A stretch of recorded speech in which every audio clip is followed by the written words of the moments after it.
विद्यार्थियों, पाठ 18 का हम अध्ययन कर चुके हैं, जो एक कहानी थी। इसका शीर्षक क्या था? टोपी।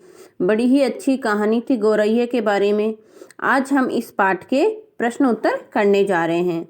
प्रश्न नंबर 1 हमारा है, गौरैया और गौरा के बीच किस बात पर बहस हुई और गौरैया को अपनी इच्छा पूरी करने का अवसर कैसे मिला? पहला प्रश्न हमारा क्या है कि गौरैया और गौरा के बीच में किस बात के ऊपर बहस हुई थी और गौरैया को अपनी इच्छा पूरी करने का अवसर कैसे मिला? उसका आंसर हो जाएगा, गौरैया और गौरा के बीच में आदमी के वस्त्र को पहनने को लेकर क्या क्या हुई थी? बहस हो रही थी कि गौरैया कहती है कि वस्त्र पहन करके लोग कितने सुंदर लगते हैं, जबकि गौरा इसके विपक्ष में था। गौरैया वस्त्र पहनने के पक्ष में थी और गौरा क्या था? इसके विपक्ष में था। गौरैया को आदमी द्वारा रंग बिरंगे कपड़े पहनना अच्छा लग रहा था, जबकि गौरा का कहना था कि कपड़े पहन लेने के बाद आदमी और भी अधिक क्या हो जाता है? बदसूरत लगने लगता है। कपड़े पहन लेने के बाद आदमी की कुदरती जो खूबसूरती है वह ढक जाती है। उसी बहस के दौरान गौरैया ने अपनी टोपी पहनने की इच्छा को व्यक्त किया। उसकी इच्छा तब पूरी हुई जब एक दिन घूरे पर दाना चुगते चुगते उसे रुई का क्या मिल गया था? एक फाहा मिल गया था। इसलिए उस समय उसकी क्या हो गई? इच्छा, टोपी पहनने की इच्छा पूरी हो जाती है। वापस देखना एक बार, गौरैया और गौरा के बीच में किस बात पर बहस हुई थी? कपड़े पहनने के बीच में आदमी द्वारा वस्त्र पहनने के लेकर बहस हुई थी। और गौरैया तो थी वस्त्र पहनने के पक्ष में और गौरा क्या था? वस्त्र पहनने के विपक्ष में था। गौरैया को जो आदमी सुंदर रंग बिरंगे अच्छे अच्छे कपड़े पहनता था तो उसमें अच्छा लगता था, जबकि गौरा का क्या मानना था कि कपड़े पहन लेने के बाद आदमी और अधिक क्या लगने लग जाता है? बदसूरत लगने लगता है। कपड़े पहन लेने के बाद आदमी की जो कुदरती जो है खूबसूरती है वो ढक जाती है। उसी बहस के दौरान गौरैया ने क्या किया? अपनी टोपी पहनने की इच्छा जताई थी कि टोपी पहनना मुझे अच्छा लगेगा। उसकी इच्छा कब पूरी हुई?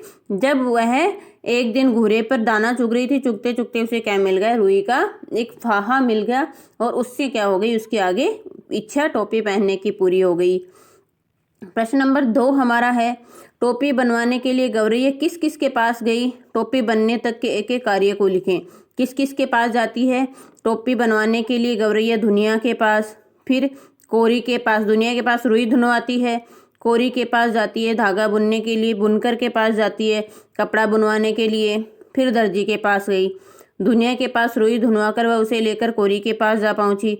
उसने कोरी से कतवा लिया, उसको सूत को क्या क्या कोरी से कतवा लिया।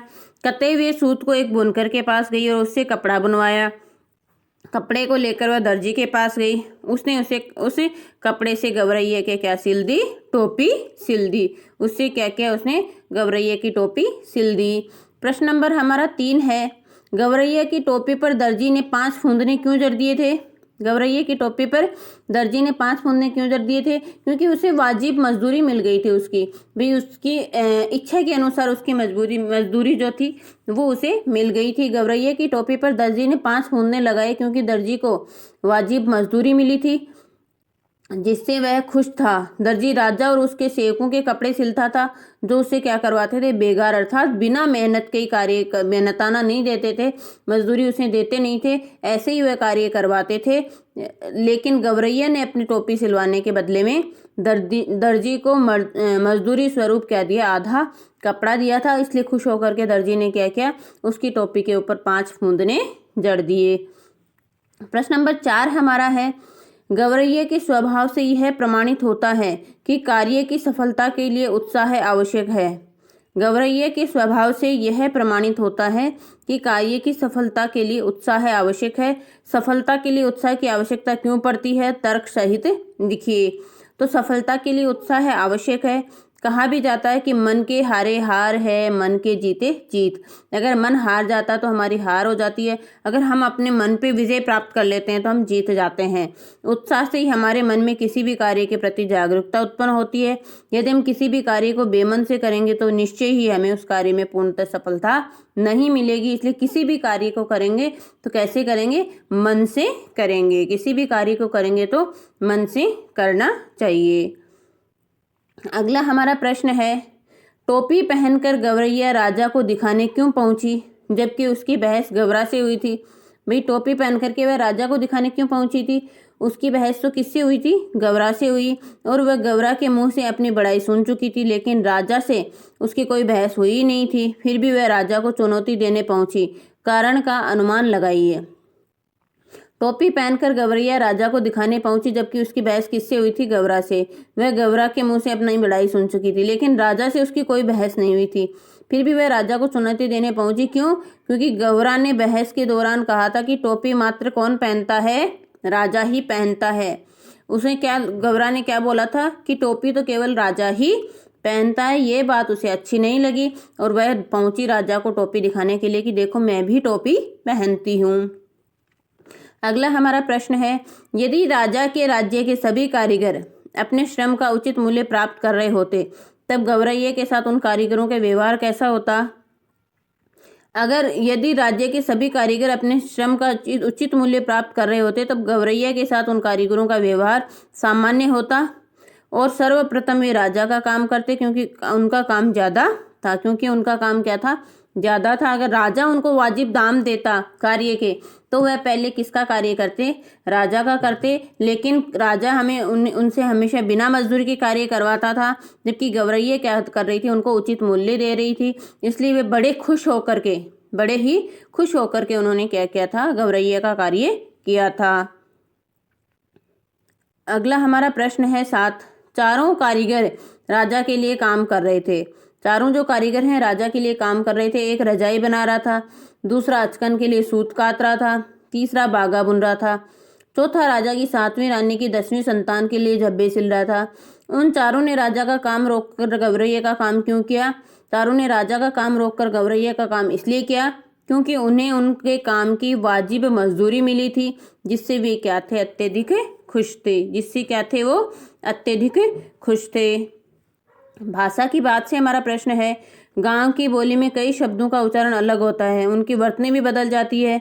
जैसे गौरैया गौरैया का ग्रामीण उच्चारण है, उच्चारण के अनुसार इस शब्द की वर्तनी लिखी गई है। फूंदना फूल गेंदा का बदला हुआ रूप है। कहानी में अनेक शब्द हैं जो ग्रामीण उच्चारण में लिखे गए हैं, जैसे मुल्क का मुल्क, क्षमा का क्षमा, मजूरी मजदूरी, मल्लार को मलार लिखा इत्यादि।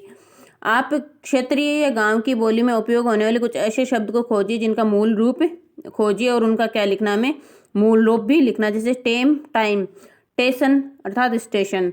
तो हमें भी कुछ शब्द लिखने हैं। जैसे क्षेत्रीय भाषा में घैला बोला जाता है, किसको बोला जाता है? घड़े को। लड़की किसे कहा जाता है? लड़की को। भीख भिक्षा।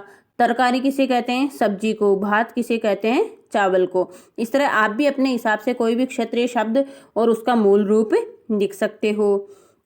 अगला हमारा प्रश्न है, मुहावरों के प्रयोग से भाषा आकर्षक बनती है। मुहावरे वाक्य के अंग होकर प्रयुक्त होते हैं। इनका अक्षरशः अर्थ नहीं बल्कि लाक्षणिक अर्थ लिया जाता है। पाठ में अनेक मुहावरे आए हैं।